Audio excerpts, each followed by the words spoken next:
Hi, Matthew. Thank you so much for joining us on the podcast today. Hi there. Good. So, I do like to always ask our guests how they found their way onto the plant path. So, would you mind Okay. sharing with us a little bit about your journey? Yeah, well, let's see. So when I was 13 was the summer of 1967, the summer of love. That's when all the hippies suddenly appeared. I would have been 13. I was in um, middle school, I suppose, and I read The Teachings of Don Juan, which came out that year. And I realized from that, first Castaneda book, that plants were reference points for consciousness and that they were much more reliable than human beings who change all the time.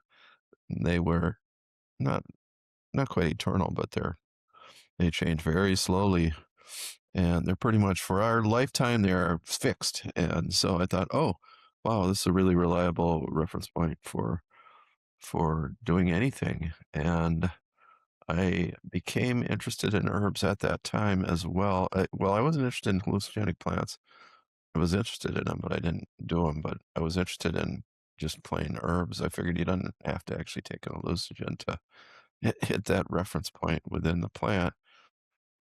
And um, they so I was only 13 then. So by 17, I was studying herbs. My first herb book was The Complete Herbal by Ben Charles Harris, which is based on the doctrine of signatures. And I was already a great believer in that. And certainly by age 15, I already believed in the doctrine of signatures. And I know that my I had already figured out, or it had come to me, it must have just come to me. There was no models for me at that time in my life that animals were the best way to classify plants.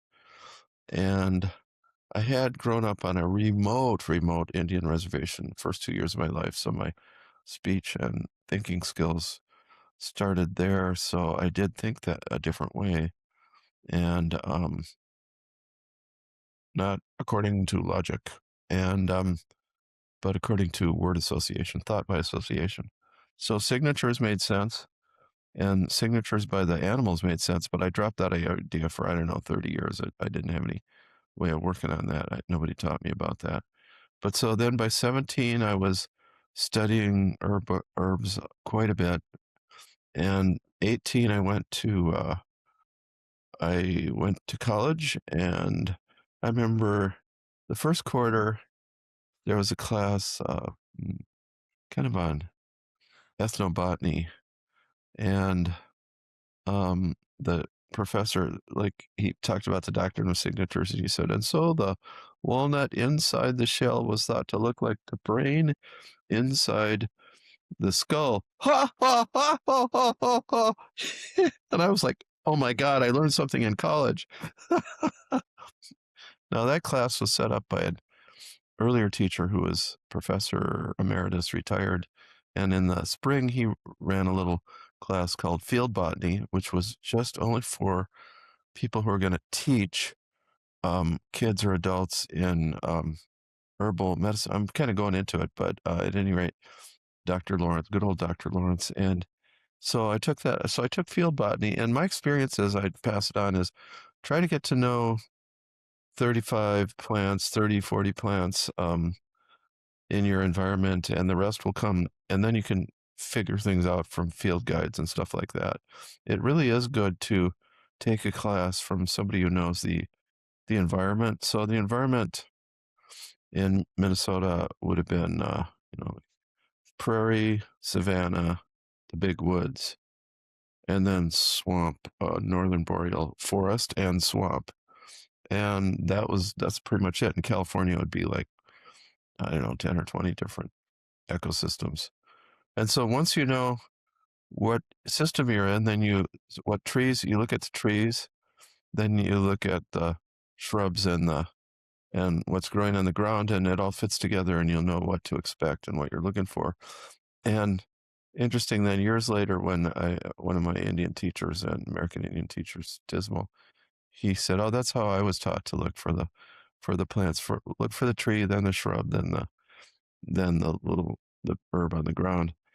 So, yeah, confirmation. Yeah, so I was out there by myself in the way out, and there were no teachers. And I did study homeopathy for a while, which is pretty good thing. Just you can study it on your own if you're smart. And I'd studied things, and then I got work, and then I worked at a astrological occult publishing company. I got interested in astrology. That was the only language of energy patterns that was available at that time of energetics. Really, um, everything had been dominated by Culpeper for 300 years, which is good. It's the only book other than the Bible that's never been out of print in the English language. But it was astrology, and that's okay. But really, we didn't have a good, Greek medicine. We didn't know there wasn't good stuff on Chinese medicine yet. So there was a gap there where I had to study astrology and considered becoming an astrologer. But nope, herbalism kept on. I got a job one day a week at the little herb store. And then eventually I got like, a little more than half time. I could never work more than half time at, at the herb store, at any place, just about. And because I was studying on my own all the time. And I got to know, and my various teachers, interestingly, were all Indians, just vestiges of what was left of the old time medicine because, well, there were no white practitioners that I knew of. And basically, there weren't any within a state or two. And so I was self-taught. And then Bob, the owner of the store, had been to Dominion College, and I learned some from him, and he learned some homeopathy from me. Then Tismal came along. He's Muskogee. He's dead now. Muskogee, uh, from Michigan, actually, is not where the Muskogee live. He grew up on a res there. And he and I, like, we actually were kind of psychic. We just passed knowledge back and forth on the interplane. I was his teacher and he was my teacher. He once said, I never learned so much about Indian medicine since I left home, except from Matthew. So, so that deeply enriched my knowledge of herbs. Interestingly, he had lived in Arab, Alabama, and Phyllis Light knew him. And so when I met her, it was like there was a lot in common because they both knew a lot of Southern folk medicine. And like herbs like Solomon seal and bone set, um, other things just where they talked about him the same way. He was a self-proclaimed witch, which meant he could never go back home because he just hated witches on the reservation. And he had a very bad reputation in Arab and was eventually driven out of town by somebody with a shotgun. You get out of you get out of here. And then he went to Minnesota, and he traveled the whole country though. But he taught us. We were always like, "Oh, you don't need to be a witch," but that's what he wanted to be. But he really helped people. It's kind of funny. He was dedicated to evil on the one hand, but also to helping people and to helping people and teaching. He was a natural teacher. He loved to teach. He also did um, beading, and a lot of us learned that from him too, making medicine pouches, etc. And I didn't learn much animal medicine from him. He didn't talk about that, but he loved the doctrine of signatures. He said, "Oh," and when I was talking about it in class, he'd sit on my class, I'd sit on his class. He'd say, "Oh, that's how I was taught. Only we didn't have a name for it." They might have had a name, but it was built into the way they thought, um, like thought by association. It just was so natural. So there's a big that's called. So it turns out there's a name for that in Greek because the Greeks were there when logic was invented, Plato, etc. So that's called phasis, which is where first you just describe what you see to allow the thing to speak for itself, as my friend Bob said, who was the only person I ever knew about that. And he was a Greek scholar. And um, then the second stage, signatory speech, to see the sign, what looks like, what tells you what you're, what is the association, the similarity, or the contrary, the contrast. And that's native speech, and that's why native elders, like, you ask them a question, they don't give a direct answer. They tell you a story, like what your question is. So, and y- and you also learn just by listening what they emphasize, because it's impolite to like correct people to so they're kind of real native traditional North American native speakers are are very careful about not causing you to lose face. So so at any rate, but that was all unconscious for me. Then there's logic, which is if then. So if premise, test, conclusion, and that's the basis of experimental science. So for centuries, logic was considered to be the basis of science, and but then it got out of hand. Like how many angels are on the head of a pin? Like that's not really a logical. So then it was superseded by um, the experimental to do an experiment. So one of the guys who wrote one of the most important books on signatures, he actually did the very first test, which was the ancients had said that um, garlic was attracted to a magnet, and everybody just believed that because that's what they said. So he tested it and wrote about it, and it was not true.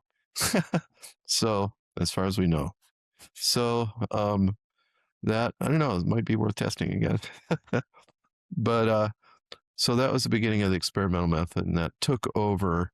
And everything had to be experimentally determined, et cetera, et cetera. And empirical science, which is what herbalism largely is, which is what works or even what doesn't work. We learn from every case, oh, that worked, and hopefully it worked out does the failures. But even the failures is like, oh, that didn't work for that.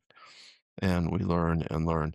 And like, there's things like sometimes things are so specific. It's like, oh, yeah, I thought I'd need 5 herbs to do that. And I've only ever used one, like the map tongue, which is pretty well known in like dentistry and medicine, where the tongue is like real red and holes ripped out of the coating. The coating is like a baked down kind of um, whitish or whitish yellow.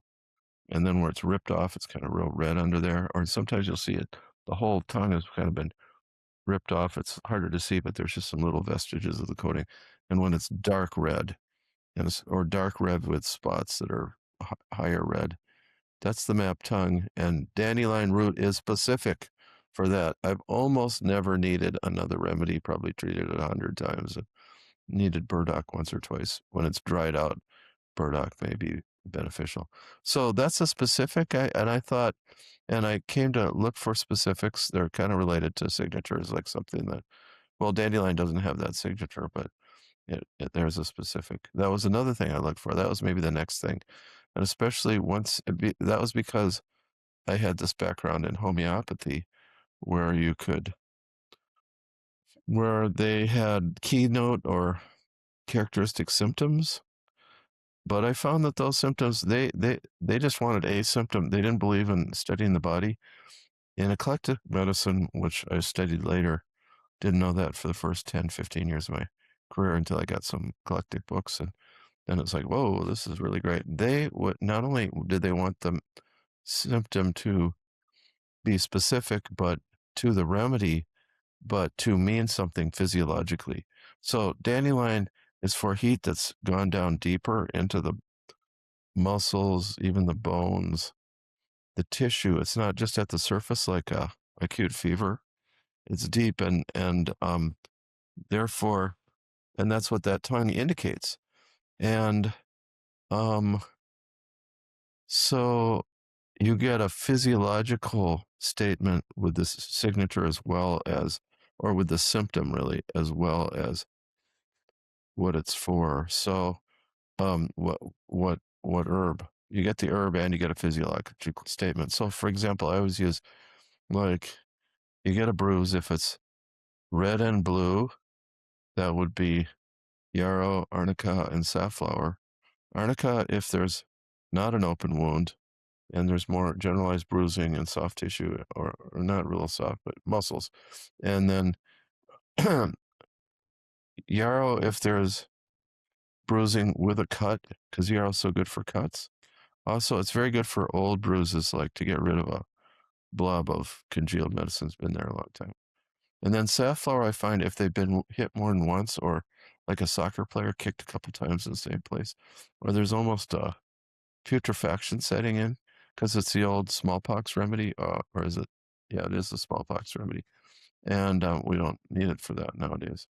And it's a martial arts remedy in China, so it has that being hit hard. Also, yarrow is hit hard. Yeah, that's what I meant. Arnica, you get bruised along a whole area there, whereas yarrow is like that. Safflower more like that too. And then in addition, yarrow is for shock, and safflower may be for shock. I don't know. I haven't used it for that because arnica is enough. So you're in a car accident, you're all bruised up, you're in shock. Arnica.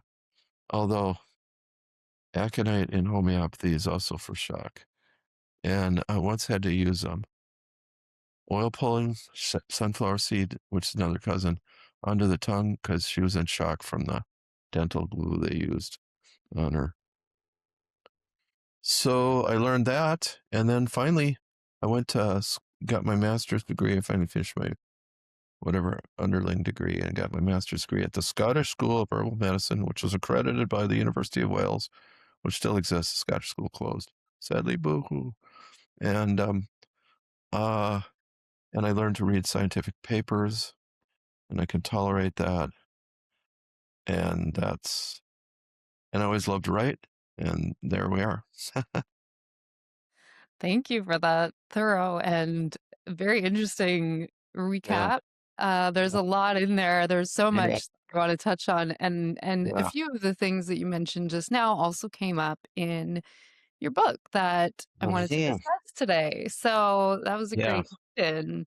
thank you. And yeah, one of the things that sort of is spurring on my thoughts right now from what you just said was a lot of the physical understandings of herbs, and that is something that has been pretty consistently available to us, but something that you're exploring in this book has to do with another level, and that's going into the spiritual associations with herbs. And in my own experience, that is not often as present or integrated in modern herbal information and education. So it's Yeah, very refreshing and interesting and really very holistic perspective. yes. Very grateful for your work on Mm, that, Matthew. It's thank you. mm, yeah. So on that note, with this book, y- when we're thinking about plants and understanding them as living beings, it just makes sense that there is a spiritual aspect to them. So could you help us understand, maybe for anyone who's newer to this concept, what shamanism is and what that term refers to in this context? Oh, okay. Let's see. Yeah, and you had a kind of a question about herbs too. Well, let's do shamanism. So, shamanism is quite specific, a very specific spiritual path, which is that you become aware of your animal self, which occurs almost always as a hallucination or dream time. Um, so mostly in dream time, which would include maybe daydreaming, but almost always it's a breakthrough from such a far distant shore alien world that it usually does have to occur in dream time or a hallucinogen. So, so in one of Castanada's later books, I can't remember the Fire from Within. Well, one of it's about three quarters of the way through his opus, through all his work, is when he's on hallucinogen, of course, blasted by hallucinogen. He sees a coyote. Oh, he sees a man in the distance, and then he sees a coyote. He's afraid of him at first. He might be rabid, and then but then they become great friends. Well, then he goes back and tells Don Juan, and Don Juan says, "Well, that's a trickster. That's not one of the greatest animals to have." But Castaneda is such a trickster; it fits him totally. So there's a description there, and when you dream of your medicine animal, you also you open your dream self or dream you to lucid dreaming. Like you might be lucid dreaming a little bit before that, but after that it becomes much more stable and reliable. And um yeah, so for instance, so like in Central Mexican shamanism, Nahualism, which is what Don Juan was teaching, Castaneda, like the Nahual is the name of the person, the sorcerer, and the shaman, and the animal he turns into, like some of them turn into the animal, and the other dimension where that occurs. So those are all linked. And so you you need to dream of the medicine animal and then you have dreaming after that. Now that's the basic that's all there is. That is it. And after that, there you can develop it more in certain directions. Or before that, you can learn the doctrine of signature, say, which is a language. You can learn the language. See, because in that dimension they don't use logic. They do use that thought by association. Because you're dreaming, like you're having a dream and you just know what it means, And that's the way they don't talk a lot in dreams. Sometimes they do. Yeah, my own dream on that. So I was 31 then, and someone kept on badgering me. Oh, you got to go see Medicine Man XYZ up north. Got to go see him, so you can get a name, so you can get names, so you can pick herbs. And have a name, tell them who you are. And and the second I said yes, thunk, I felt this thing break in my throat, thunk, which Castaneda described too. And then I felt like I could see the underworld and human beings, and I could see, um, and I, yeah, during that same week or two, I saw Kundalini rise. That the Algonquins or the Ojibwe, at any rate, they don't use the snake; they use the turtle because Turtle Island. I mean, this is literally Turtle Island is a turtle, and if you tune into it, then you'd see Grandfather Turtle or First Turtle, and and so you, I saw this turtle rising up my spine, and the turtle doesn't end at the third eye the way the snake does. See, it opens up your psychic vision. I wouldn't call it spiritual because the snake is ambivalent about good and evil. It's just like, who cares? Good. And that's why it's in charge of the good, the bad, and the ugly. But you go all the way down to this point. This is where the line is between the human and the animal. And that's the spot, the turtle spot, the way of the turtle in the Yoga Sutras of Patanjali. But that's just about the same name as the Ojibwe name, too. And so that's how I call it. The way of the turtle is an actual spot, but it's also a spiritual discipline, which is nature wisdom, or to learn that language and to see the signatures. And that brings you right to the edge of that other world. But turtle is right on the edge. The cold-blooded animals are outside of that visionary. They don't have a heart, so they can't be in the same paradise we are because we have a heart and the warm-blooded animals have a heart, and um they raise their young. They mate for life. Some of them, some for a season, not all of them, and then they raise their children, train them, etc. Birds are warm-blooded as well as the descendants of the turtle. The turtle is the main stem from which the warm-blooded life wave came. So, like you think of a turtle, then you think of a possum.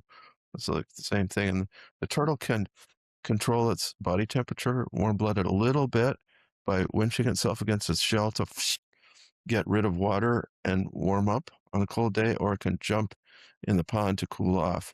So it has just a little bit of, more than a snake just crawling a hole into the rock. It has more control that way. Plus, it has a huge, huge thyroid, which becomes the gland which controls temperature through thyroxine and body temperature. And it's huge in the turtle because they got all that shell. They are the boniest of all animals there is, period. And therefore, they need more calcitonin than anybody else. So they got this enormous calcitonin thing going on here, and they got a thyroid ready to develop that warm-blooded quality there.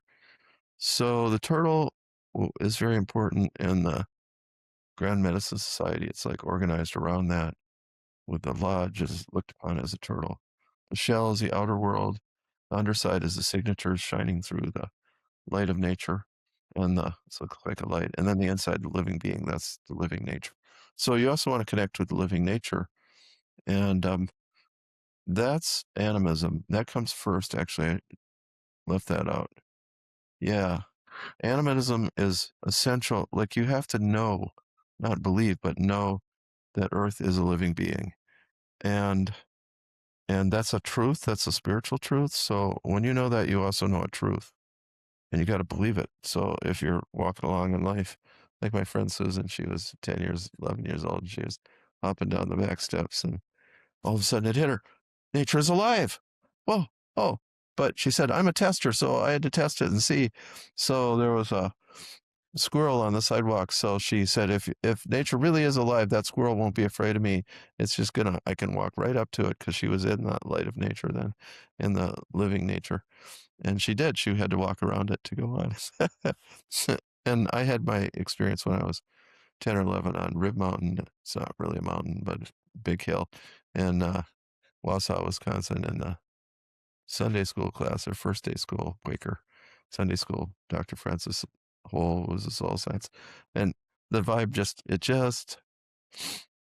he was an empath. I didn't know anything about that, but the vibe just jumped out of him. Nature is alive, nature is alive. And I knew that was true. And later I looked him up on the internet after he died, and he said things like, uh, his, his, the mentor at the Quaker high school he went to, George School in Pennsylvania, was where my great grandfather went, and got kicked out. The headmaster, William Worcester Comfort, he would say nothing in meeting, but he would emanate the verities of education. So it was like learning, it was like Hogwarts. So Francis learned and I feel in some measure that once I studied William Worcester Comfort's life, I realized, wow, like he studied archetypes and everything and character types. And he was the head of Haverford College when my parents went there in the early 50s. So all these things interlocked. These are the ancestors for me, as well as the Indian ancestors too, because I got these initiations there. So that was more the esoteric, and that's shamanism. But the first thing is you got to know nature is alive, and a lot of people believe that, but they don't know it. But just stick on that. Just stick on it. Watch anybody you know.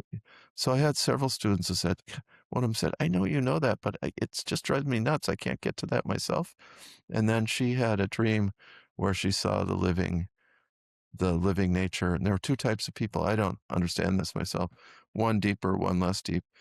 I should have asked her, actually. Always ask when people tell you these esoteric things.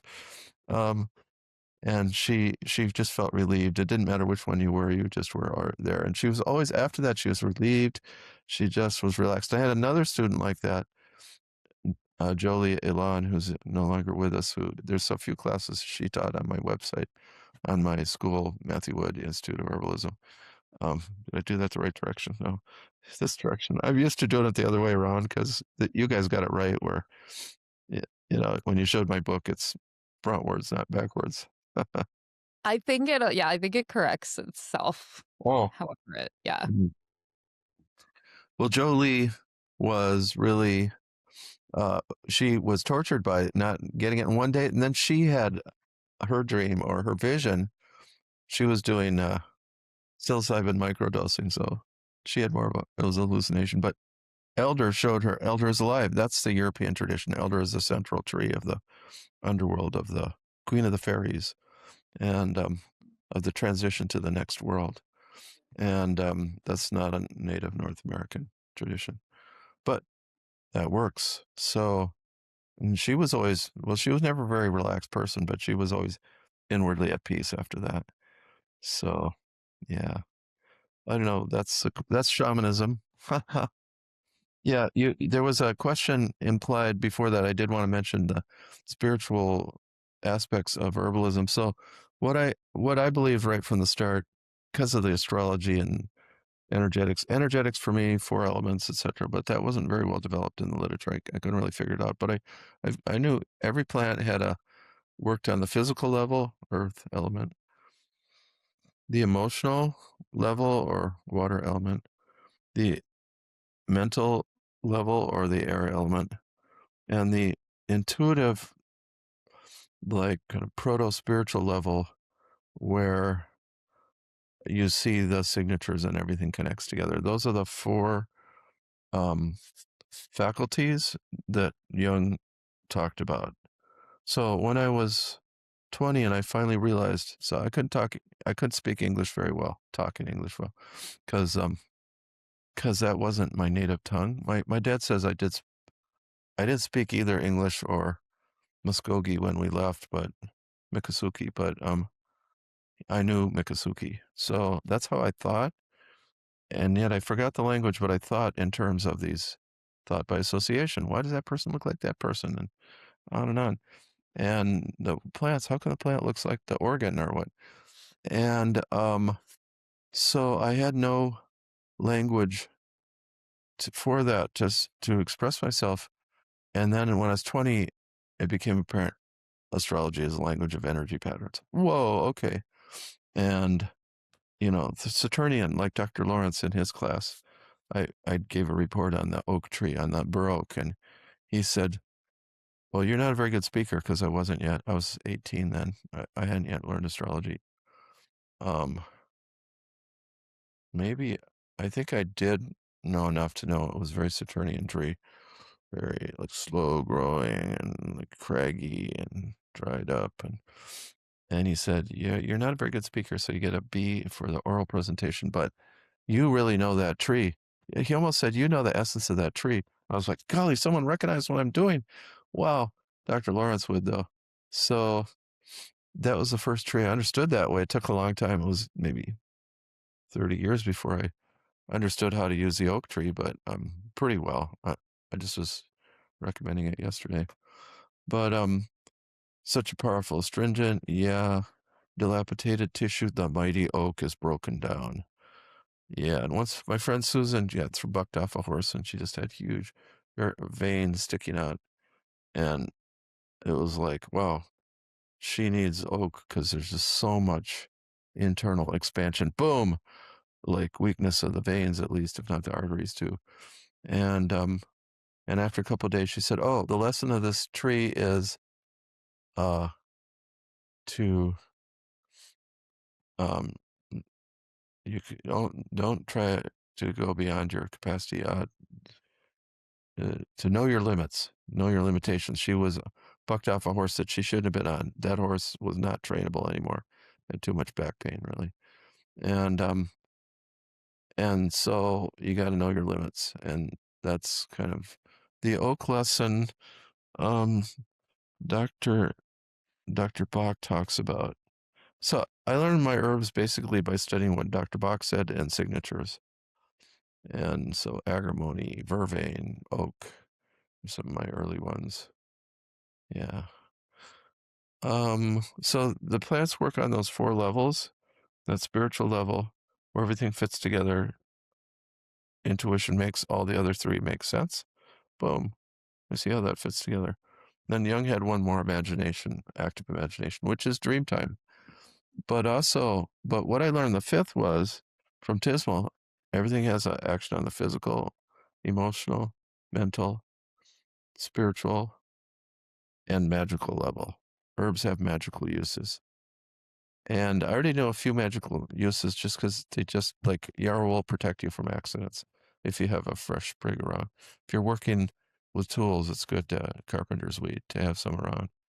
I remember one woman, oh, my daughter's such a bad driver and I'm so worried about her and my grandkid. I said, okay, hang a sprig of yarrow in the car. It makes you more attentive. I don't know if it worked or not, but um, that's the only thing I could think of. I guess a car is a big tool.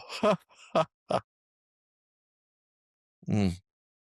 So there's a pretty good background on me and on plants. Yeah. Yeah, I've really been enjoying reading your book, Shamanic Herbal. It's both a lesson in a shamanic spiritual worldview as much as it is in the plants and bringing those together and using that language of energetics, of archetypes and mythology. It really Yeah. helps that information to stick and those associations. Yeah. But I've also had a few, there's some stories in there that are a little frightening, to be quite honest. Yeah. And I specifically was thinking of the one you told about the sort of granny figure you'd been seeing around, and that there had been, in the spirit world, maybe a target on your back for sharing these spiritual Oh. secrets. Oh, yeah. But there was a bit of a confrontation, and it seemed like what the message was that they were gonna let it go because nobody in this world, like our human reality, like, really pays attention or cares about that anymore. Yeah, oh, I told that story. Okay, yeah, that was Yeah. early on in my career. That was, yeah, I'd already had that experience. Well, that's why. Yeah, so I'd written an article about, I call it werewolf root, spreading dog bane, and that is like the fourth degree initiation herb of the Grand Medicine Society, and that's in a book I quoted, and I don't know if I put that in the article, but at any rate, just writing about that, and someone was like, "Oh, geez." Um, so it was kind of funny. So one day I saw this car with a Red Lake license plate. That's where the Grand Medicine Society would be, with a little Indian woman in it. And what did happen? I drove. It was like, and then I saw I saw her at the bank too. I was behind her all the time, so I knew she wasn't sneaking up on me, but I had this feeling. Yeah, and then in dream time, and then finally, it's like, hello, I became aware of her, and she was aware of me being aware of her. So there's nothing she could do about it. And like, if you have that awareness on that level, it's like you kind of deserve to have your knowledge. And that wasn't one that anybody taught me about. That was one the plant taught me about. So, um, and that's a very dangerous plant, by the way. Not one to play around with. That's the plant that they use actually to cause shape shifting. So I was out in the field with Tismal. It's about that time before or after that article, I can't remember. And I was out there and I said, "Well, that's not a hallucinogen, but that's one of the most powerful plants in Eastern North America." It was in my field at my farm. He said, "Yeah, yeah, I'd say so. Yeah, once you start shape shifting, you can't stop. You got to go out in the woods once a month and be that animal." And I was like, "Oh, well, okay." I was just thinking about how powerful it's for concussion, it's for high impact injury. And so it's not super valuable unless you've had that experience. Um, it is a gallbladder remedy because the gallbladder is the focus of the mind. It is like, and it's a remedy for the kind of the thread, the connection between the gallbladder and the adrenals, or the fire of the kidneys, the Ming Men Ho in Chinese medicine. So all these different traditions, you learn them a little by little. They got language here and there. So like, even where the spirit's been too strong, where you've been impacted too hard by the spirit, or by the ego, you gotta work that out. It's not the best remedy to work with the ego. That is chelidonium or celandine. That's really good for someone who's a bit egotistical, like someone who's interrupting you in your class all the time and having to tell what they know. um, and also, so gallbladder remedy, if it's rough skin over here, William Lasassier taught that. He was the one white teacher I had. William Lasassier, really almost the only one, other than just little things I learned here and there. And that was just, we just talked back and forth. But this area here is where you check the quality of the oils made by the liver. And so if it's grainy in there, then that's the gallbladder. You could be getting towards stones. It's not, or if it's dried out, you need to attend to the liver. And they found that chelidonium has an affinity there. Plus, it's for migraine headache or gallbladder headache, which comes up and it goes over the side down to here. And you can get a gallbladder headache that comes up the back. And the full gallbladder headache, I've only seldom ever known people that felt it in the gallbladder, then in the shoulder blade, and then shot up to the occiput, and from there, one side or the other of the head. but usually people feel it first in the occiput. So that's really valuable. That's a drop dose herb, very powerful, really kind of toxic. It's only indicated, and it can cause, some people don't need that much heat with their gallbladder. I remember I recommended it to a friend of mine and she said, it was too hot. I had to take, she was dried up. She had to take, artichoke. Because artichoke is like kind of lush, and I don't know if you can grow it there in Petersboro or anywhere in Ontario. Yeah, Not that I've seen, no. it's wild in California. Um, so yeah, it's pretty moist and big. In a year, it'll get big, you know. So, so there's a lot of moisture to it. So, you know, you have differential symptoms on the different gallbladder remedies, although I'm not really great at that. It's not, but hot gallbladder, yellow dock root. But I use the hell out of yellow dock root. In fact, it's probably my constitutional herb. But heat in the digestive tract, diarrhea or constipation, either way, because it has that little bit of anthraquinones in it, so it gently gets the stool going. But it's astringent, so it's also for diarrhea. It normalizes, so that's nice. Whereas rhubarb root, like, really purges you. It's good if you got cramping, because it causes cramping, so you use a small dose there. People used to give it with ginger. Yeah, that was one of the things that Bob learned at the Dominion College. They use bigger doses. And so, uh, yeah, and red tongue, red with yellow, white towards the back, and it's a yeast infection remedy too, but it's yeast infection with heat. And because the other yeast infection remedies are Monarda fistulosa, which is hot and cold. I can't really, it's not hot or cold. It's kind of normalized between the two. So you're sweating, often sweaty, and then hot inside. And then the third one I use is white water lily, pale tongue with a heavy white coating on it that looks real stale. And that's a traditional Western herbalism yeast infection remedy. And those are the three I use.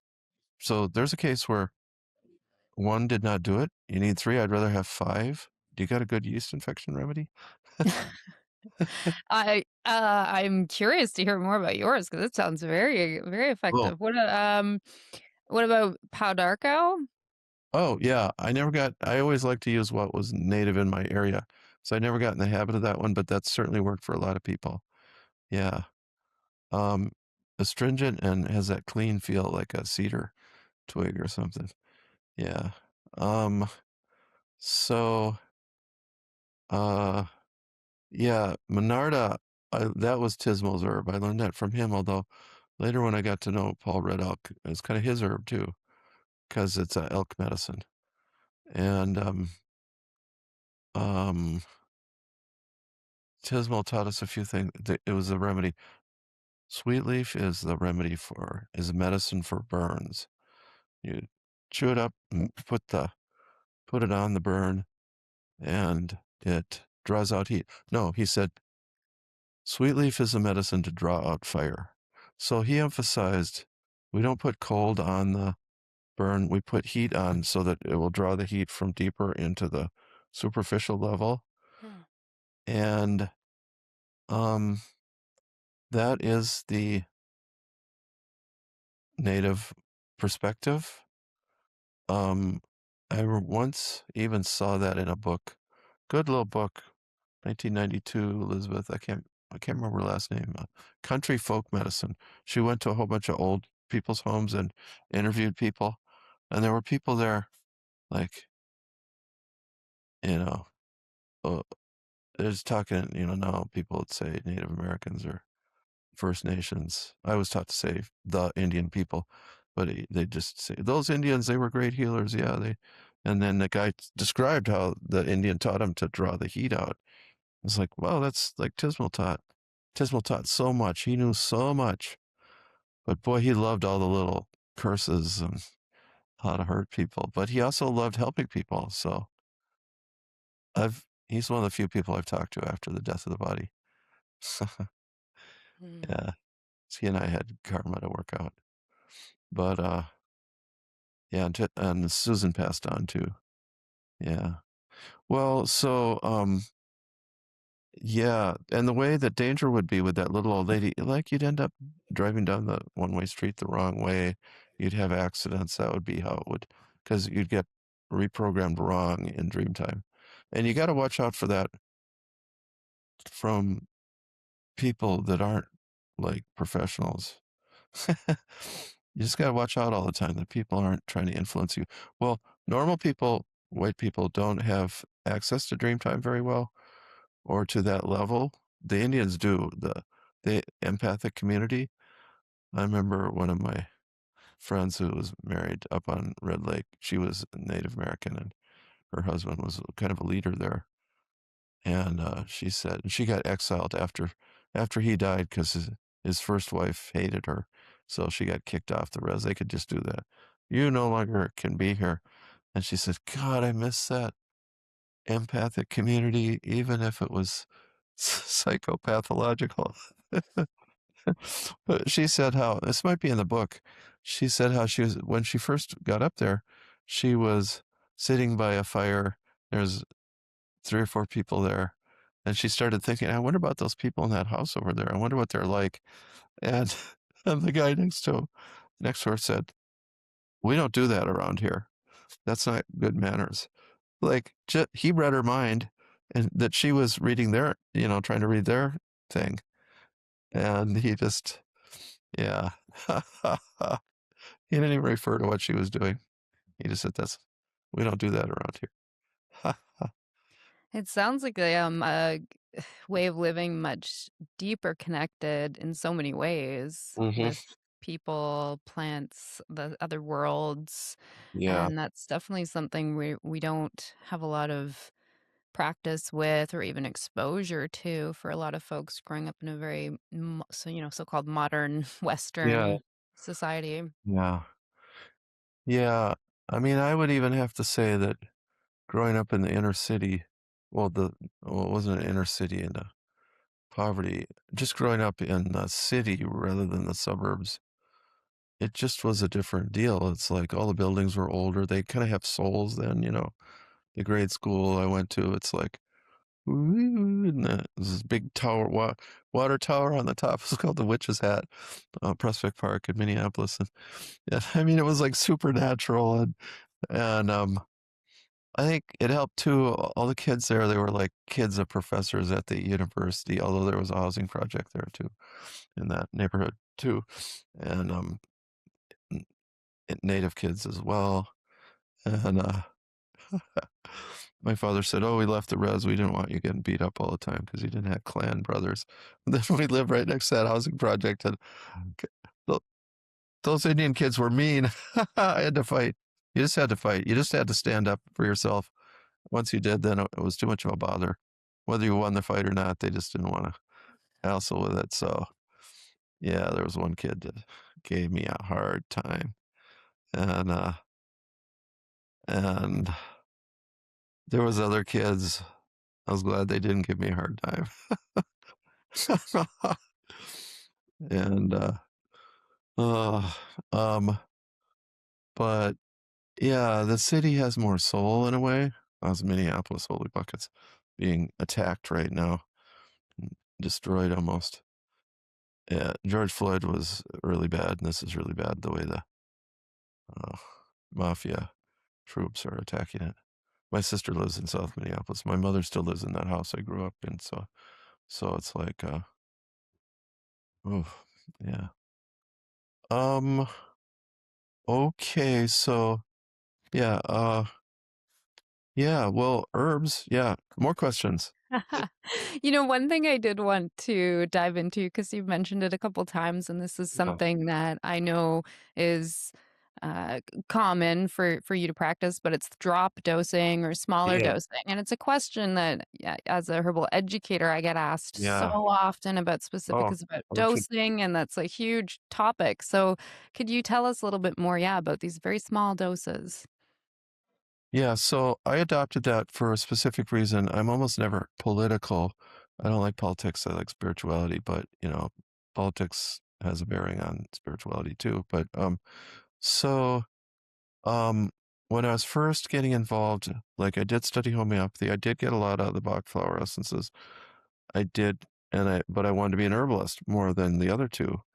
So, and I didn't like the differentiation. Like to my mind, the herbs worked both homeopathically. They work by similarity doctrine signatures and by antipathy, by opposing like hot to cold, but it's still on the same plane. If someone's too hot, it's they've lost their cold. They need to cool down, and it's like a ricochet. And so herbs work by contrary and by similar.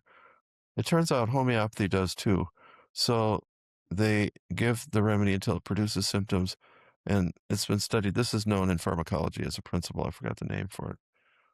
But it's uh the plant causes first the body to react. At first, it poisons the body. It causes a reaction like damage to the body, and then the body, boom, uh, knocks that toxin out or disease and fights against it. There's a reaction. That's the self-healing properties. And homeopathy uses both. They use both the damage properties. That's called the primary effect and the secondary effect. And they do the provings, which is they give the plant until it produces symptoms, and you get the primary and the secondary. And really, they're opposites. They're one's similar, one's contrary. First, you get the contrary, you're fighting against the body. Then you get the body. Well, you can define it either way. Then the body fights back, and you maybe get similarity.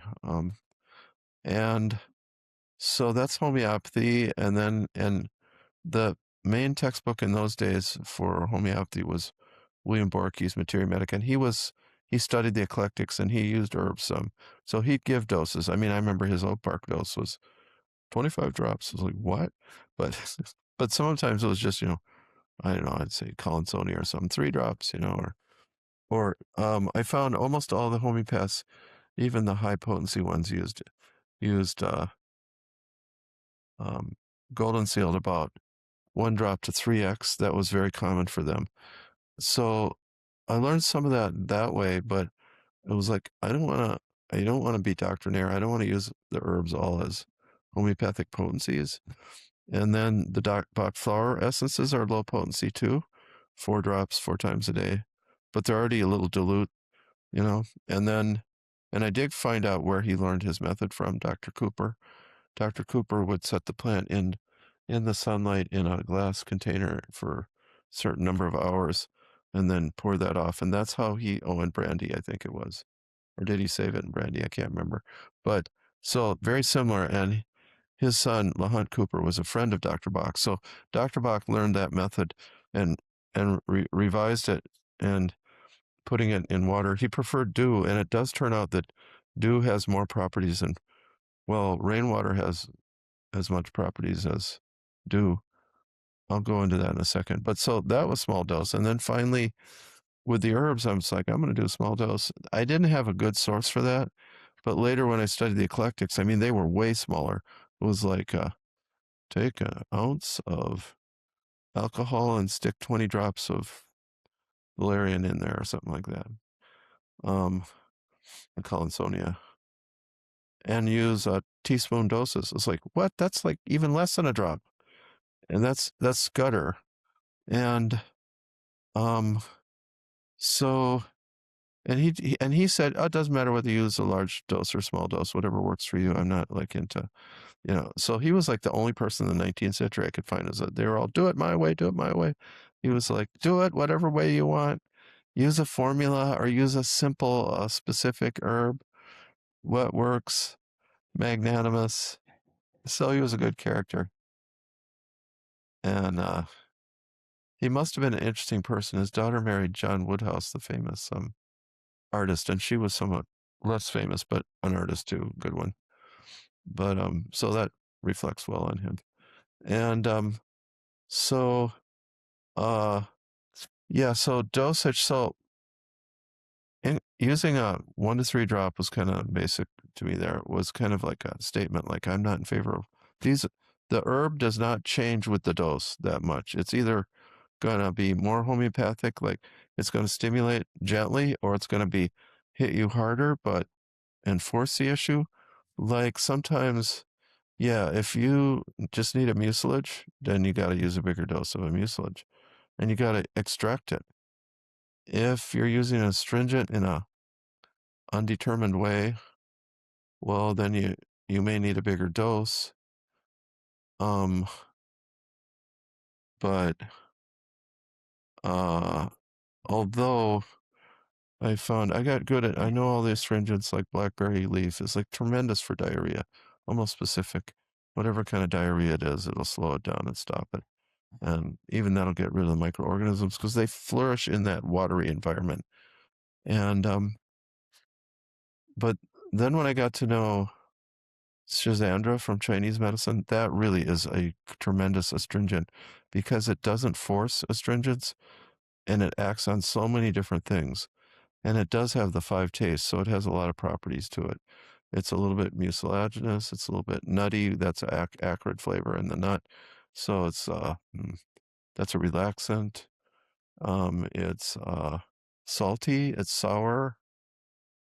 It's not exactly the 5 Chinese tastes. Those they're ideals, but it's salty, sour. It's acrid, not bitter. Mucilaginous, that's moist. Um, I don't know. At any rate, um, yeah, the best teachings on tastes are from David Winston, the 10 tastes. He may have moved it up, but there are about 10 tastes or flavors, and some of them are sensations. Like acrid is the vomit taste of is the bile in the back of the throat. It's a sensation almost. So that's for things that calm the autonomic and the nervous system. Bitter is different from acrid, and bitter gets secretions going. So there's nothing like ginseng to get mouth secretions going because it's sweet and bitter. Well, great combo. There are other herbs like that. Red root is astringent and sweet, so it's a great remedy for. Well, it looks on the roots. It looks like little bulbs, like little glands. So it's a great remedy for the glandular system. It's the number one. It's not hot or cold, so you can use it either way. Make it hotter or colder in the formula, and it just works really well as a sweet tonic to build the tissue and as a astringent to tighten. So it's really great for the lymphatics. It may act on the digestive tract with properties like that, and it acts on the lungs indirectly by cleansing out the lymphatics. But yeah, and it acts on the prostate.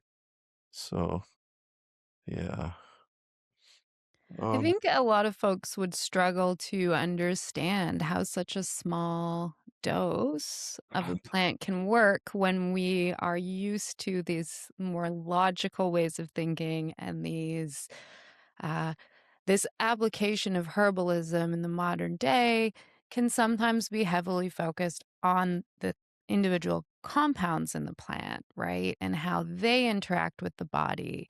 And so it can be difficult for people to get over that hump of thinking and move on to that bigger, more holistic application. So, is there an easy way you have to describe for someone how simple drops of a remedy can be so effective on the body?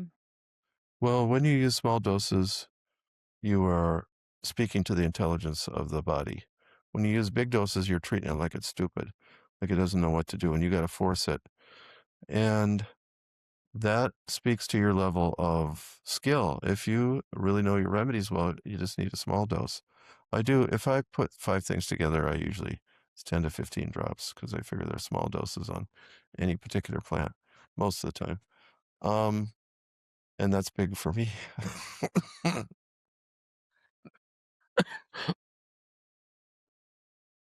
And yeah, so the compounds are not needed in big doses. They nudge. I call it nudgeopathy. There was a tape. A friend of mine interviewed me. I think he retired. I don't know if that's still available. They called it nudgeopathy. You just nudge the body. But yeah, that's not going to work if you don't really hit the right remedy, if you don't know your remedies. And this is specific herbalism. And Mhm. it is what the eclectics did. It's not what the physiomedicalists were descendants of Samuel Thompson from Vermont up your way. No, New Hampshire, excuse me. Almost over the border. And he and Thompson used bigger doses, and he used lobelia. And I mean, his thing is lobelia, bayberry bark, and cayenne. Like, wow.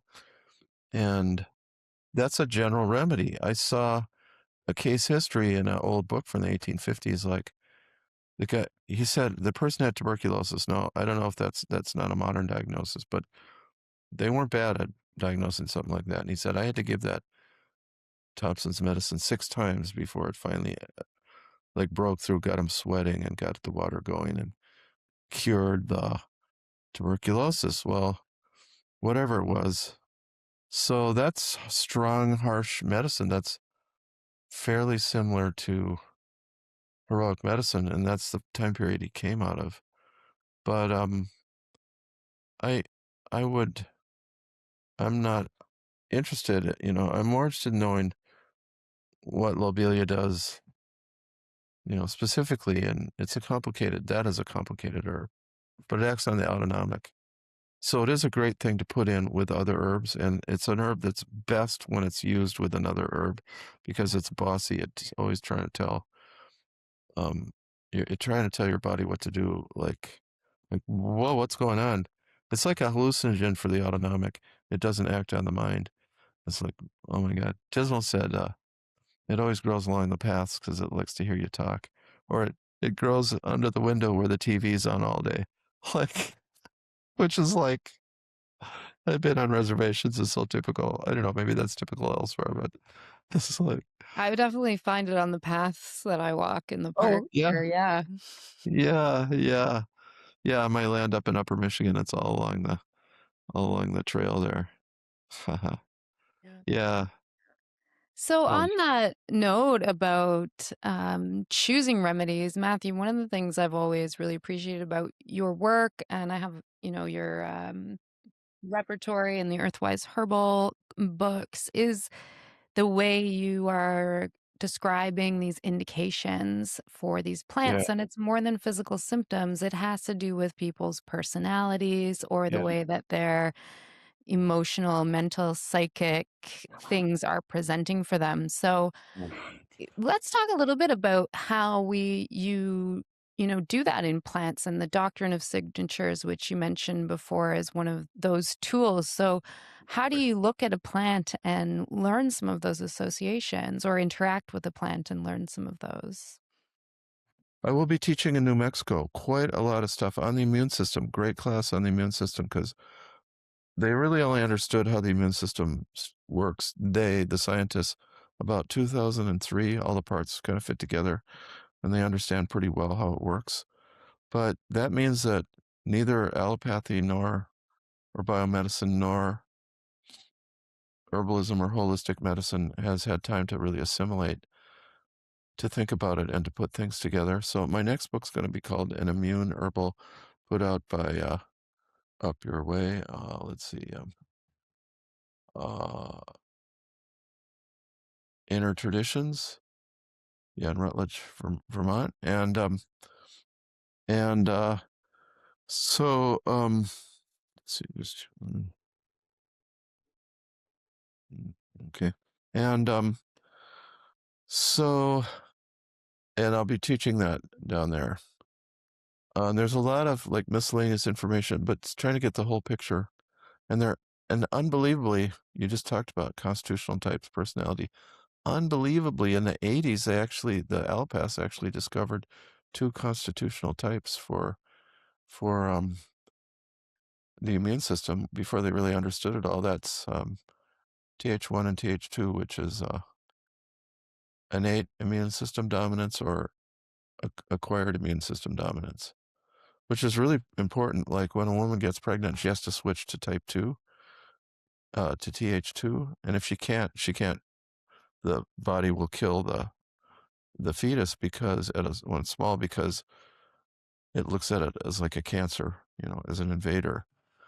And most of the time we're in one, although after COVID, COVID bypassed the innate and went right to and attacked the acquired, which is why people are upset about it. The scientists, it wasn't as dangerous as they thought, but they're upset about it. And then the vaccine totally does the same thing, bypasses the innate immune system. So it's reprogrammed people to be that were hard hit by COVID or um, took the vaccine, hard hit by that, to be more in that Th2, totally different setting. It's like crazy. Well, this was figured out by them way back then. Okay.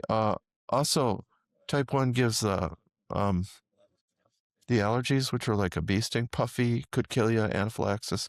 Type 2 dominance, like if you have a lot of, that's more like people who have ongoing allergy, milk allergy, gluten allergy, like low level, but I mean, really irritating, or the cortisol reaction, wheat belly, cortisol belly.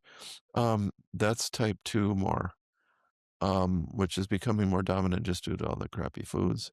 Well, at any rate, so that exists. Boom. And then, so how with herbs? Well, Dr. Bach was really my teacher there more than homeopathy, because the homeopaths, they look for the personalities and the symptoms that indicate those personalities, and they got excellent constitutions, but mostly for minerals. Like pulsatilla, they got a great constitutional type. But wow, it turned out that was different from what the eclectics had. They had 2 different types. And so like the homeopathic pulsatilla is like mild, gentle, blonde, usually like suggestible, like agreeable, children that like to be held. And then the eclectics, it's like nervous, sitting on the edge of her chair, like,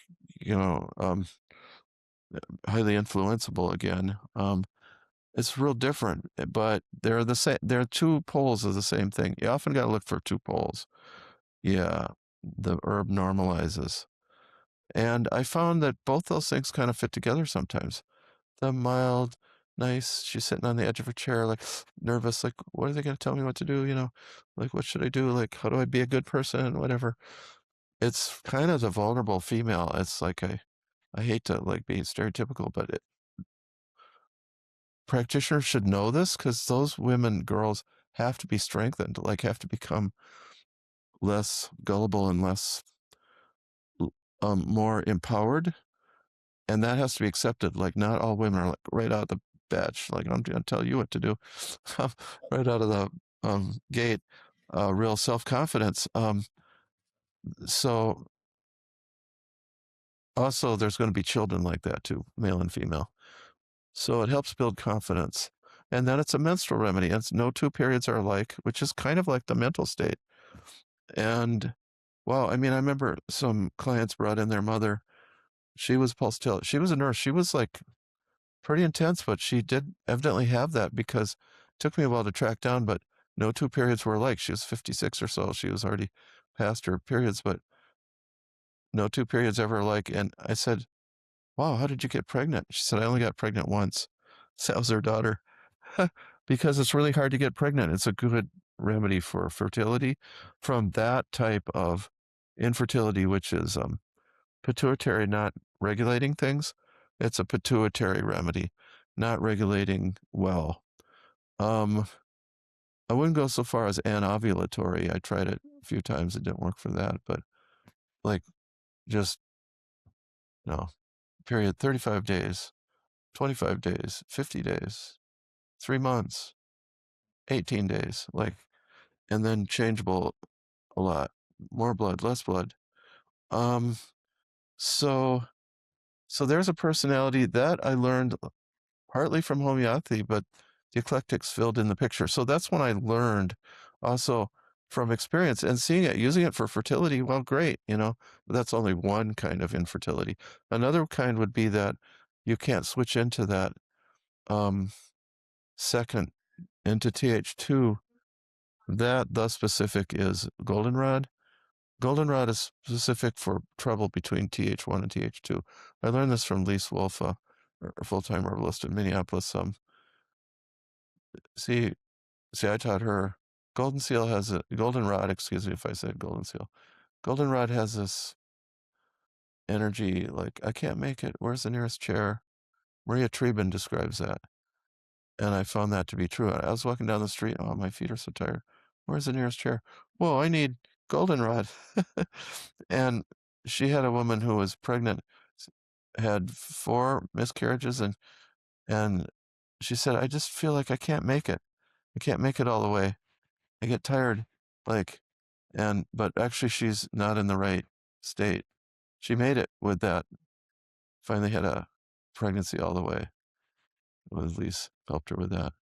So that's an incredible remedy. It's really good for that type of allergy when you're in TH2. It's great for cat allergy, pollen allergy. It's the very best pollen allergy remedy. It's probably good for intestinal, but it's very good for intestinal stagnation too. She's taught me that when it's real dark at the back of the tongue, purplish, brownish. It's not good. Uh, okay, so, oh, you learn one thing at a time. So I learned, oh, um, goldenrod is the remedy for your feet are tired, you can't make it, I can't make it, and it's for the kidneys.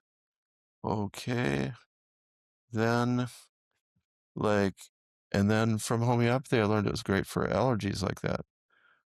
Then from her, I learned it's good for pregnancy and has an intestinal role.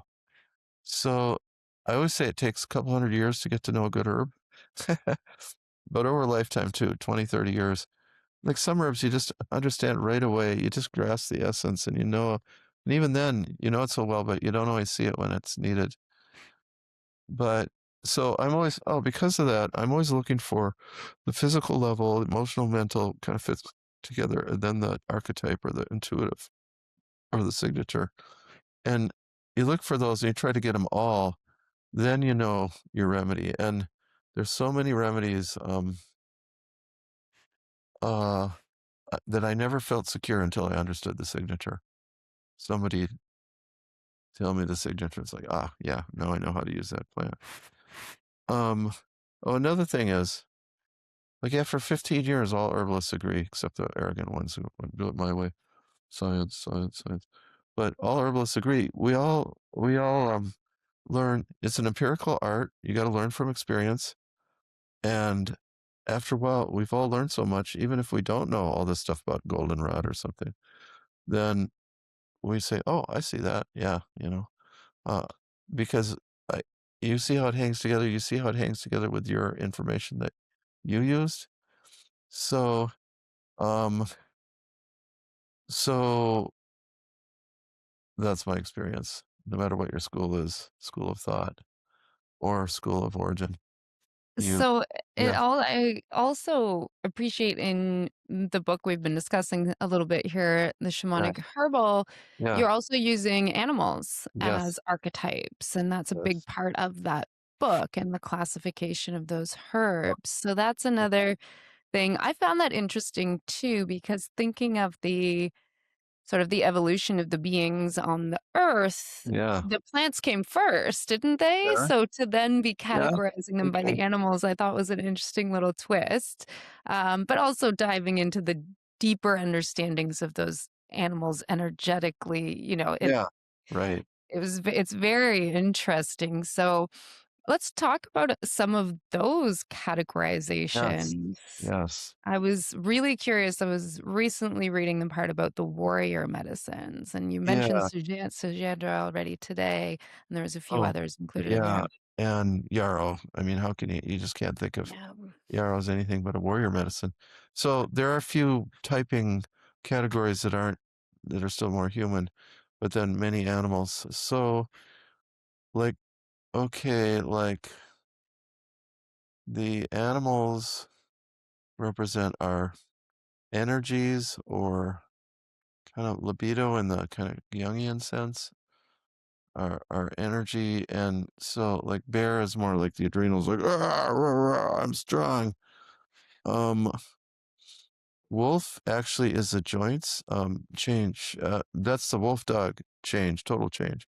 Boom, it's different. 90-degree angle. Also, it's not well understood. Wolves are geometers when they're circling the herd or chasing down the animal. Like they say, oh, they smell the scat. Oh, there's a sick animal out there. Oh, this one's getting old. Which one is it? And they watch. They figure it out, and they don't waste their energy by like, oh, he's too far away. It's like, wait, wait, we're close enough. Oh, we're close enough. Boom. And then we got an angle on him. This is why wolves can't exist where there's fences. But if more than 30% of the land is fenced, they can't exist there. So like I live in an agricultural area, but the river valley gets stronger, wider and wider, and then down to the Mississippi in Wisconsin there, and there are wolves there. Like they're not permanent, but they come and go because that valley is not really fenceable. So it's a couple miles wide by the time it gets to the Mississippi. So probably the deer don't go down there during the well, I guess the hunting season on deer is all the time for wolves. So wolves, wolf medicine has to do with the gallbladder and joints, which are both ruled by Capricorn in um, astrology. I never thought of this, but the chief animals of the animal kingdom are the cats and the wolves, and because they are the great predators, so they control all the other animals. So a trapper said to me, "If you know where the wolves are, you know where all the other animals are." And so the totem animal of the Lord of the Underworld, the Lord of the Animals, is in Central American, is the jaguar. So there are kings in the pre-Columbian, back a couple hundred years, were the jaguar kings, and they were shaman kings. They controlled people mentally. They could control society. Um, and the shaman kings, and this is all written down. This is all like even like with the animal and everything, because the Nagual, that was society then, and that was the jaguar. So in North America, it's the panther. Martin Prechtel, I haven't studied with him, but he does a lot of shamanism.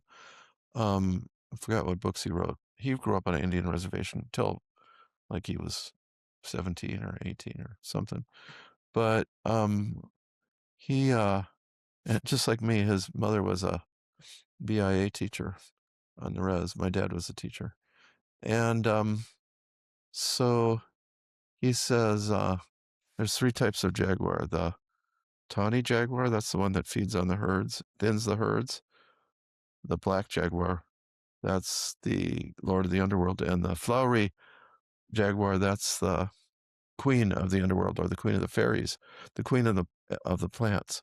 So the lord is the lord of the animals, and the lady is the lady of the plants. And that's actually kind of experienceable. Not that I've had a whole lot of it. I've had more experiences of the Lord there. But so uh yeah, where was I going with this? See, the You're well, the talking about, animals, yeah. What? yeah, the cats being and the Oh dogs, yeah, so the predators, cats, the yeah, wolves. so the cat is the symbol. And yeah, we do have the Black Panther. About 1 out of 10 panthers in North America are black. And so they have that property there. Geez, I'm bouncing my computer on my knee here, sorry. Um and uh the wolf then, it's like the humans and the dog, the the Lord of the Animals and the wolf. And the wolf is the enforcer of the boundaries of that world. So I talked to a person who, like, she would climb over this fence when she was a child into this meadow, and then she'd see this wolf in the distance. And the wolf would see her and it would chase her, and she'd run and she'd jump back over the fence. And then this went on until she was about 13. And one time she climbed up the fence and looked down, and she looked at the wolf, and the wolf looked at her. And then she stopped dreaming about the wolf and started dreaming about the bear. So children are not supposed to, it's just like that book, The Golden Compass, that the animal doesn't set, children are not supposed to be exposed to that level. It's like sexual, it's like otherworldly, it's like Kundalini, it's like the turtle, the Kundalini. So it's not until your hit puberty that that is open to you, and not very many people have that experience, but she did. So she started dreaming the bear, and she was a big like bear person, and I was grateful for her telling me that experience. Says a lot of people have these experiences. There's no societal help, but at any rate, so the wolf was the guardian, and that, and in fact, so when I had my dream, so I'd already contacted that medicine man. He like altered my consciousness long distance. And I dreamed there was the Lord of the Underworld, and his face was just a blackness, just a darkness. And that's actually the first thing. So our spiritual sight, yeah, we have dreams and stuff, but when you truly cross over the Rubicon, cross into that world for good, so to speak, the first thing you see is pure black because your eyes were never open before. In order, the black show, that's the spiritual sight of people on earth that just see the material level.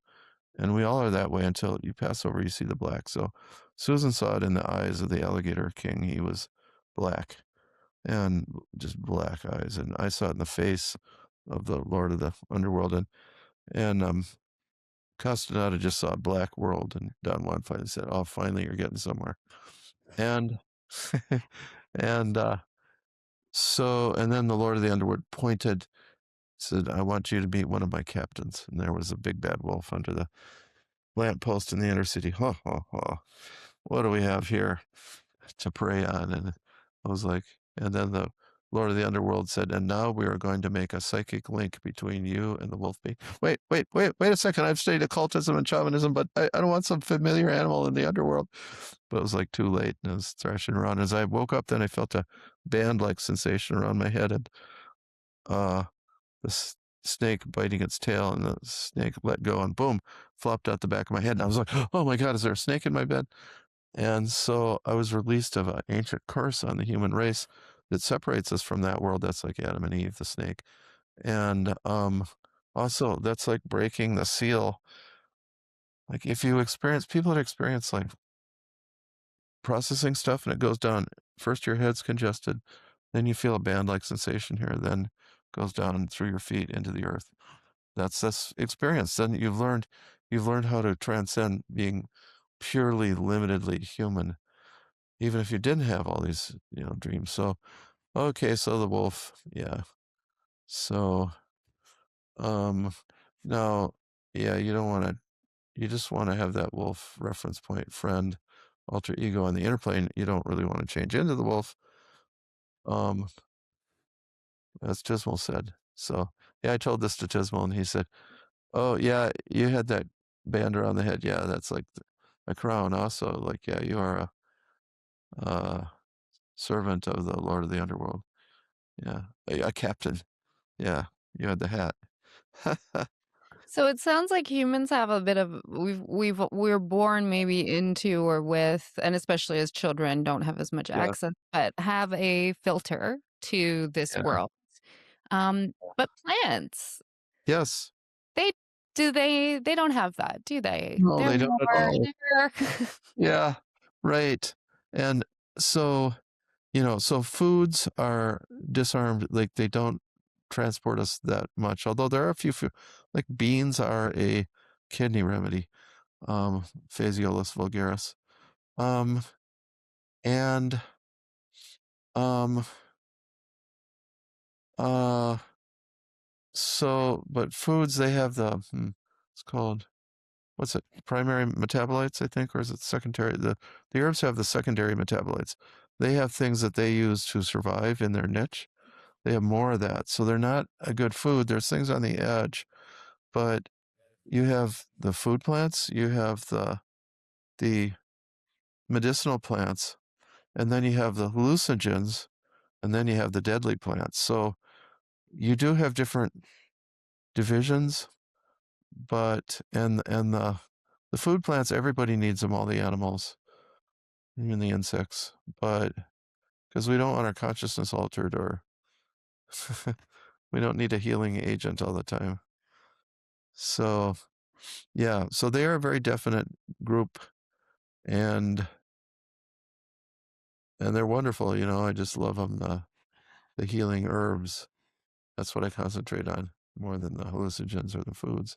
So I've had to catch up on foods because foods are really important. And I should say the bear is the totem, totem would be the Ojibwe, of the um of the herbalist. But it's an herbalist, so it's the herbalist and the nutritionist together. Whereas I'm more into the essence, that's the turtle. That's not as common a type of practitioner. But so a lot of so why? It's because the bear rips off the bark with its claws, digs up the roots. So it's roots and barks, as we say in Minnesota there. And that's 19th century medicines, roots and barks, all the old mountaineers. That's a change from European herbalism because the Southern Europeans wanted all those beautiful essential oils. Who wants to dig up a root when you're just like walking along and you just sniff the rosemary or the lavender? It's like, golly, I don't want to dig up a root. Where's the bark? It's not very big. So, and then Northern Europe, they liked the green. The green was, if it's green, it must be healing. The green man, the green woman, the elder, the lady of the elder, the queen of the fairies. So the green is the healing. And we have that tradition, obviously, because green smoothies, it's got to be green. But for Native America, it was the following the bear around, learning, you know, it was the roots and barks. And then it's a very maternal animal. Like you don't want to get between the mother and the cub, of course. I had a friend who was on a ledge in the mountains looking down, and there was a game trail, and there was a grizzly bear walking there, and there was a black bear with a cub, and the grizzly bear got around the corner and saw the black bear, the cub, and ran away.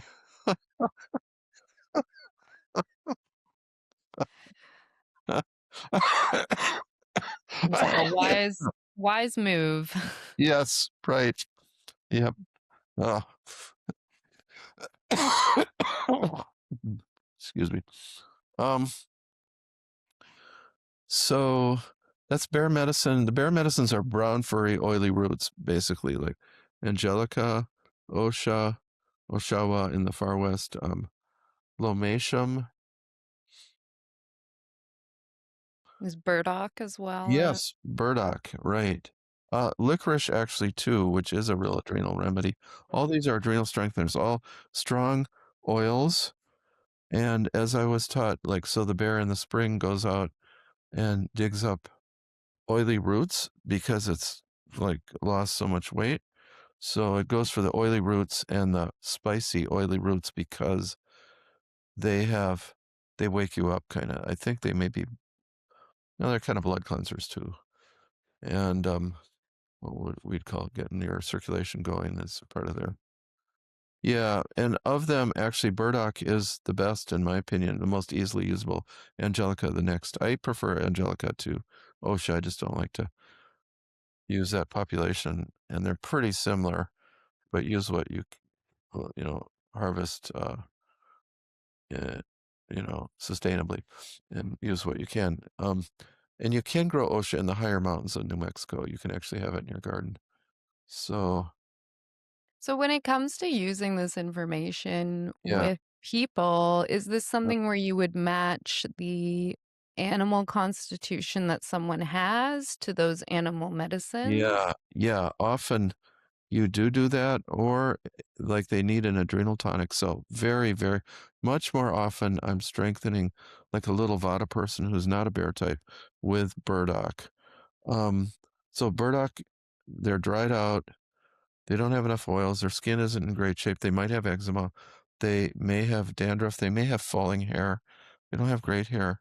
They they're either there's two sides emotions. I don't understand exactly why. I think one is a liver emotion, one is a kidney emotion. It's like anger.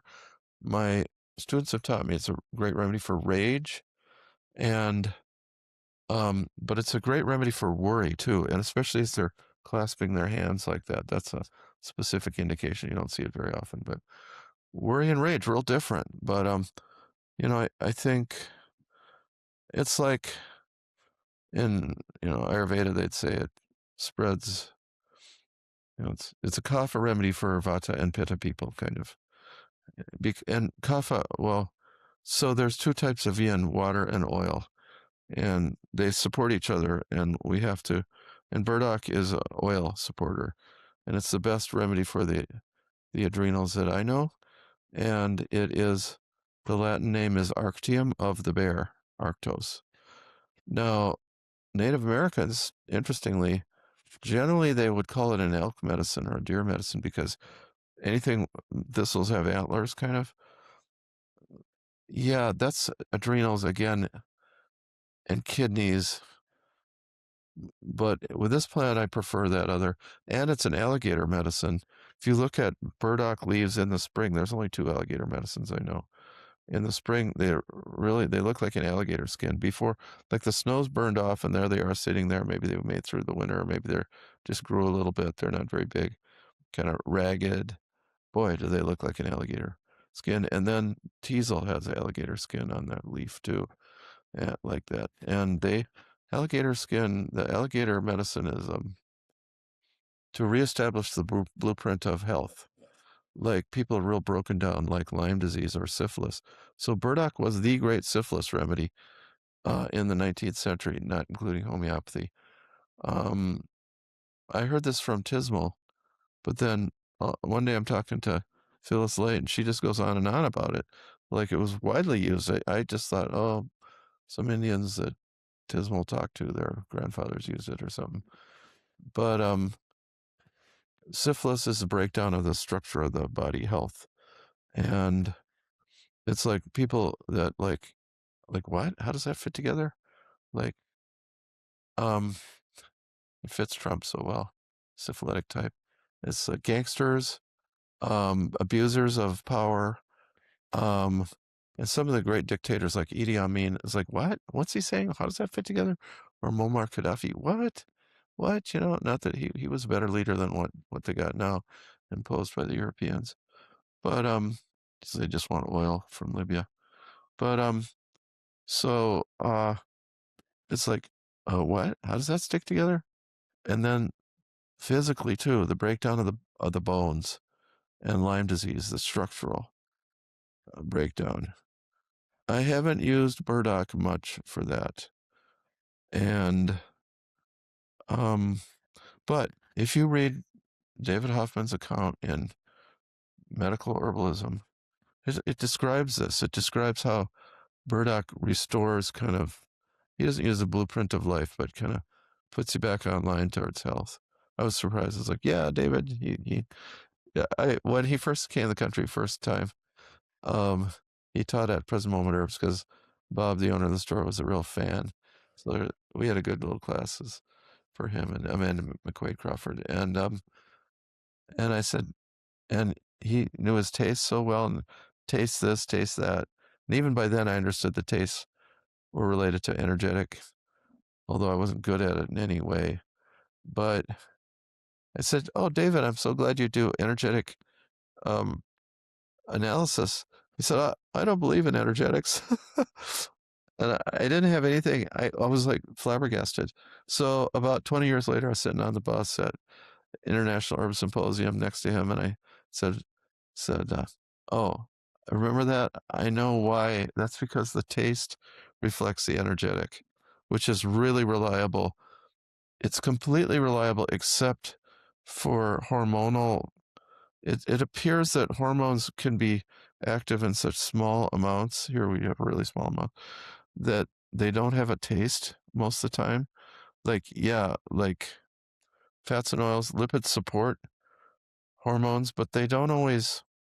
A particular hormone will not have a taste, as far as I can tell, like pulsatilla or burdock or black cohosh. you can't taste the hormones in there. Um, although maybe a lipid profile because that supports hormones, but the adrenals, but at any rate, so otherwise the tastes equal the energetics, you know. So pungent, well, Jim McDonald asked lay people what they thought by pungent, and they thought smells like urine. So savory is better. So we got to adopt savory. The savory flavor, spicy, savory, that's warming, of course. Almost all of them really are warming. The sour flavor is cooling. You drink sour stuff in the summertime, lemonade. The sweet taste is nourishing. We get that from Chinese medicine. We didn't have that as strong in the West. The mucilaginous, of course, is moistening, so that's for the dry, and the oily plants for the dry too, like burdock. And um, yeah, terpenoids and things, terpenes are there amongst the stimulants in the warming, spicy. Alternatives tend to be bitter because that gets secretions going, like for digestion. All, most bitters are either digestive tract stimulants or liver gallbladder stimulants or both. And so we have bitter, we have acrid already I went through as a relaxant, autonomic, antispasmodic, and then hallucinogenic. So you could say a hallucinogenic plant is the ultimate relaxing herb. It relaxes you all the way to another world. um, and they make you vomit, and because they relax the stomach and the diaphragm, boom, get rid of all that stuff, clean out. So acrid herbs are unique that way.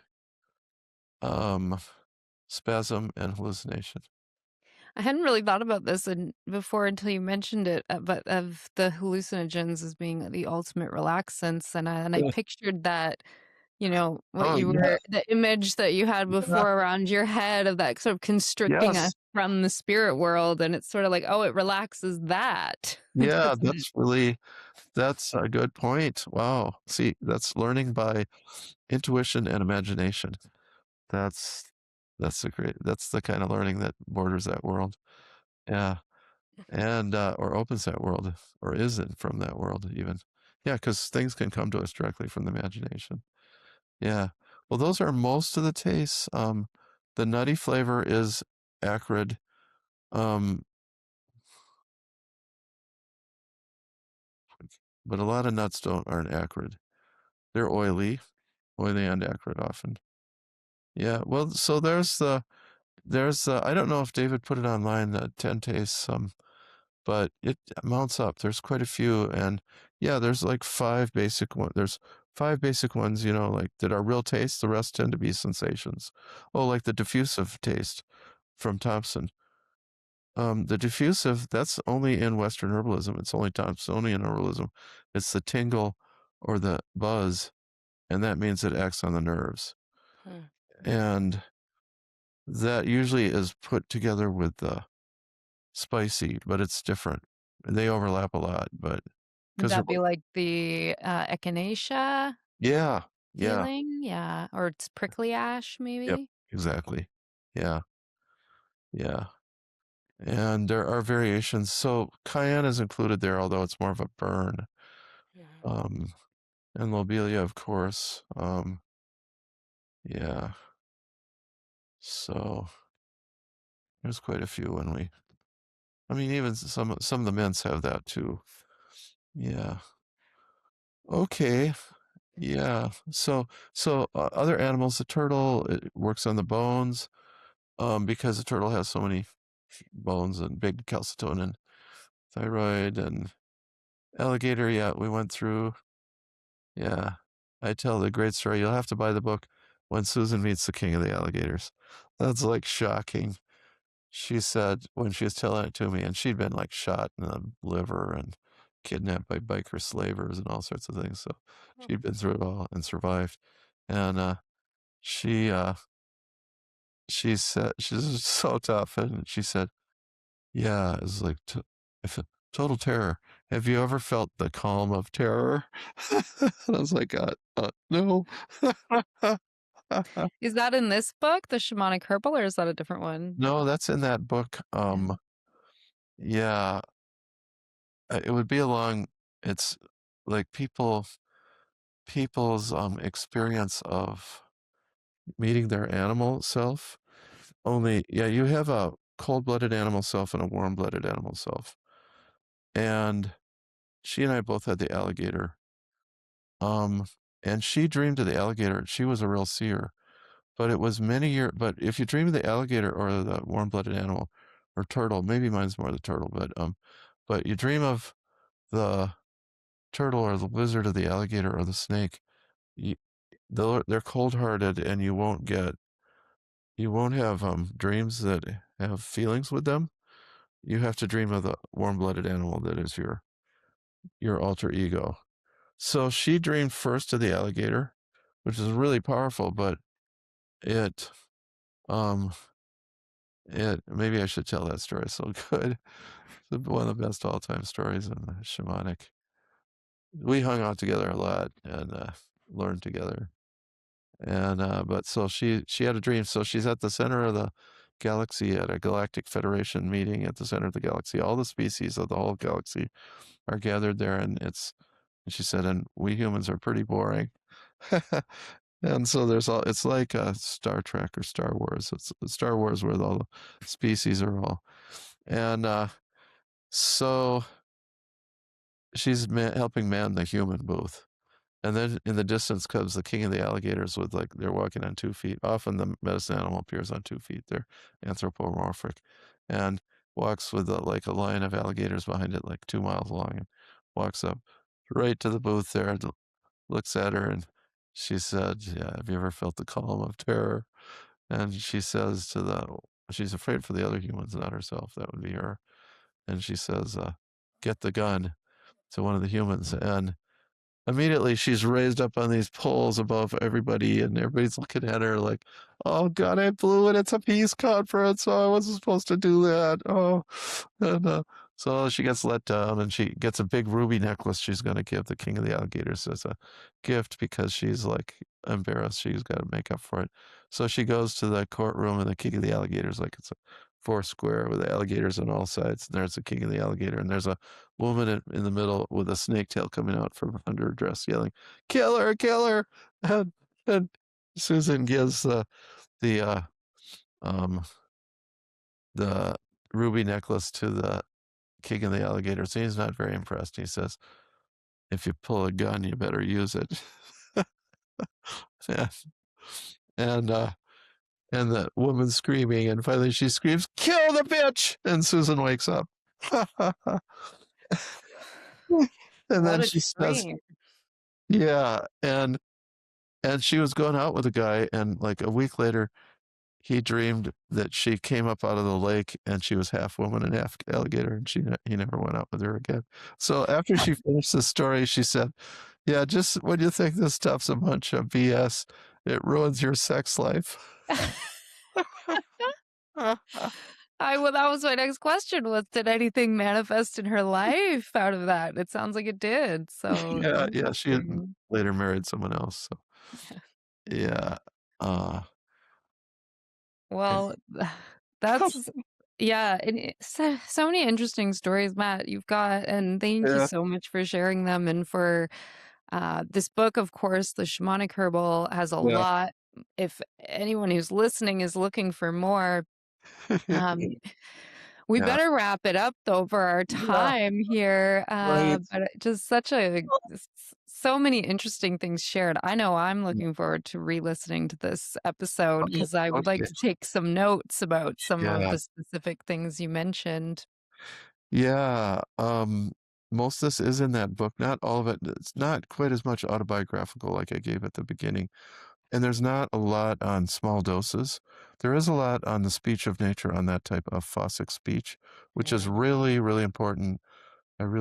People should realize, see, because we don't have a name for it in English or Western languages, because we just assume logic. The opposite of logic is, or the opposite of rational is irrational.